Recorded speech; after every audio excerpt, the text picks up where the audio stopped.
Any list of the legends of American business would have to include the name Ted Turner. Bold and frequently controversial, Turner was very much a disruptor in his prime. But time and age have put him in a reflective mood, as senior contributor Ted Koppel found when he visited Turner at his Montana ranch.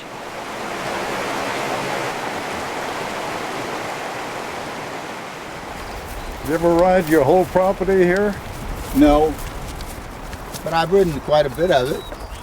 You need a wide lens on your camera to capture the many sides of Ted Turner, especially out here on his sprawling 113,000-acre ranch outside Bozeman, Montana. You've always been a bit of a dreamer, haven't you? Well, a lot of my dreams have come true. Yes, they have. Hey, Taylor, what did we were 15 3/8 yesterday? 60 Minutes has been covering the fulfillment of those dreams for almost 40 years. He's just convinced he can do almost anything he sets out to do. And so far, he's been right. Get the bullpen ready, Dodgers! When Harry Reasoner made that observation, Ted Turner had not yet created CNN, but he had bought the Atlanta Braves and the Atlanta Hawks. And by transmitting all those baseball and basketball games via satellite to cable stations around the country, Turner transformed his not very successful local Atlanta TV station, Super Family Entertainment, comes your way on Atlanta's WTBS, into his own creation, which he dubbed a super station. Programming, you know we've got the best of any independent station. Around the same time, Turner, a man of many parts, had already skippered the yacht Courageous to a 4-0 sweep of Australia in the America's Cup, arguably the world's most prestigious yachting race.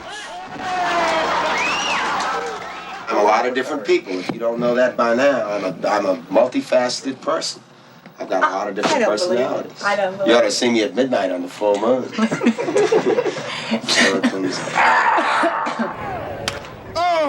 By the time Diane Sawyer got to Turner in 1986, CNN was well up and running. We intend to cover all the news all the time. And Ted had his sights on acquiring CBS. What happened to the man who said that CBS was a cheap whorehouse taken over by sleaze artists? I said that years ago. I was more of a crusader then than I am now, but I really felt that way at the time. Ted Turner was a loud practitioner of political incorrectness years before Donald Trump rode that pony into the White House. Italians. Imagine the Italians at war. I mean, what a joke. They didn't belong in the last war. They were sorry they were in it. They were glad to get out of it. You know, they'd rather be involved in crime and just making some wine and having a good time. You know. They called him the Mouse from the South, Captain Outrageous. But when Turner sat down with Mike Wallace in 2003, CNN was already an international powerhouse, and Ted Turner had begun putting his money where his mouth had been. I got a letter saying that I was going to be honored by the United Nations Association as their Man of the Year. And I thought, well, what am I going to say? Because I had to make a little speech. And since money talks, give a lot of money. I said, how much are you going to give them? I said, it's got to, it's got to get in the newspapers. It's got to be a big figure. How about $1 billion? And he did. Turner fulfilled his pledge of $1 billion to the United Nations. He also contributed somewhere north of $250 million toward limiting the spread of nuclear weapons out of the former Soviet Union. Oh, Mamma Mia! That's a real nice fish. As Morley Safer discovered in 2008, though, Turner sometimes got his numbers a little confused, as in this conversation about the disastrous merger between Time Warner CNN and AOL. You were losing nearly $10 million a day for 2.5 years. $1 million a day. $1 million a day for 2.5 years? Wait a minute, that'd be 700 million. No, you're right, 10 million a day. I get thousands, millions, and billions mixed up. The confusion, The episodes of outrageous behavior, the euphoric highs and dark lows, were initially diagnosed as symptoms of manic depression. Turner says that was a misdiagnosis, but he openly acknowledges having a progressive brain disorder called Lewy body dementia. Can you tell us what that is? It's a mild case of what people have as Alzheimer's. It's similar to that, but not nearly as bad. Alzheimer's is fatal. Thank goodness that I don't have that. But I also got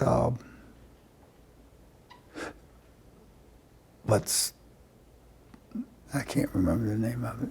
That's all right. Tell me what the... It's dementia. I can't remember what my disease is. It's an unpleasant thing to remember. So, You bet. Yeah.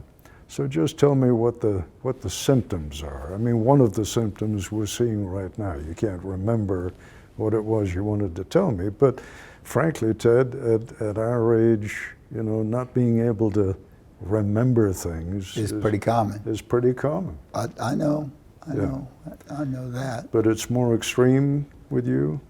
Tired, exhausted. That's main symptoms, and forgetfulness.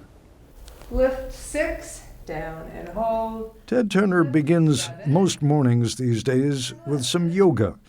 He has never been a quitter. His willingness to be shown on network television in what is certainly a diminished state is a testament to courage and a surprising absence of vanity. What do you think? Looks pretty good. Turner has been, and remains to this day, a passionate environmentalist. Oh, give me land, lots of land under starry skies above. Don't fence me in. I'm not buying any more land. I've got enough. Yes. Over the years, Turner has acquired roughly 2 million acres of land, most but not all of it in the United States, much of it devoted to restoring the American bison. Once, there were literally tens of millions of bison in the American West.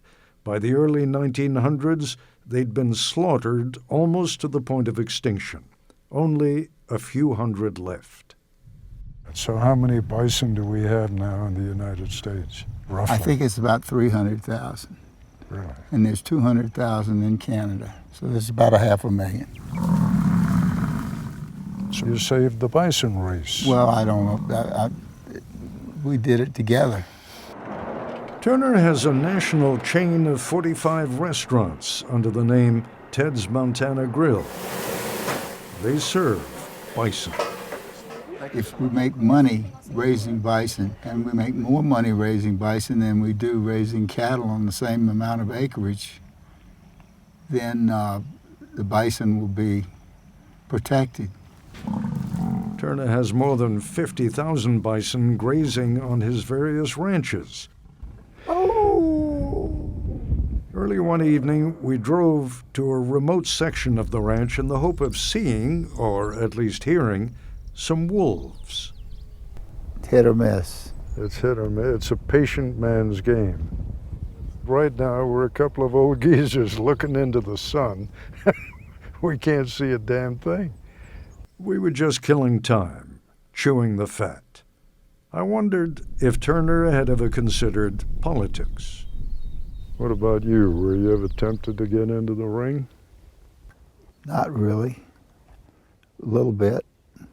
Closest I came to running for office was when I was married to Jane Fonda. And when I discussed it with her, she was married to one politician. Tom Hayden. Right? Yeah, and she said, you know, if you run for office, you run alone. Were you thinking about going for the brass ring, for the big job? I didn't think very much about it, but I didn't see any point in doing anything else but that. So you were thinking about the White House? Sure. Drive and ambition were qualities his father instilled in Ted Turner. I think your father may have had the greatest impact on your life. Would you agree with that, of any individual? Of any individual, probably. Yeah. And he took his own life at a young age. 53. Yeah, well, that's young. You told me yesterday that he'd left you a note. Do you mind telling me what was in the note? Well, he just said he was sorry that he felt like he was in over his head, but he wasn't. He just apologized. Sad. I loved him very much, and he was a hero of mine. As you get older now, as you go into the last few chapters of your life, do you ever think about suicide? No. I've got 5 children and 14 grandchildren, and I wouldn't put them through that. That was painful. It was painful for me, I know, when my father did it. And I'm not going to even think about doing anything like that for my children and grandchildren. Even as he struggles with the symptoms of Lewy body dementia, Ted Turner continues to engage great challenges, threats to the environment, nuclear war, echoes perhaps of a poem he memorized as a classics major at Brown University, recalling an ancient hero confronting insurmountable odds. Then stepped forward Horatius, the captain of the gate. He said, "To every man of woman born, death cometh soon or late. And how can man die better than facing fearful odds for the ashes of his fathers and the temples of his gods? Hew down the bridge, Sir Counsel, with all the speed ye may. I, with but 2 beside me, will hold the foe in play. On yon narrow span 1,000 might well be stopped by 3. Now who will stand on either hand and guard the bridge with me?" I was Horatius at the bridge. And that, on the eve of his 80th birthday, is Ted Turner.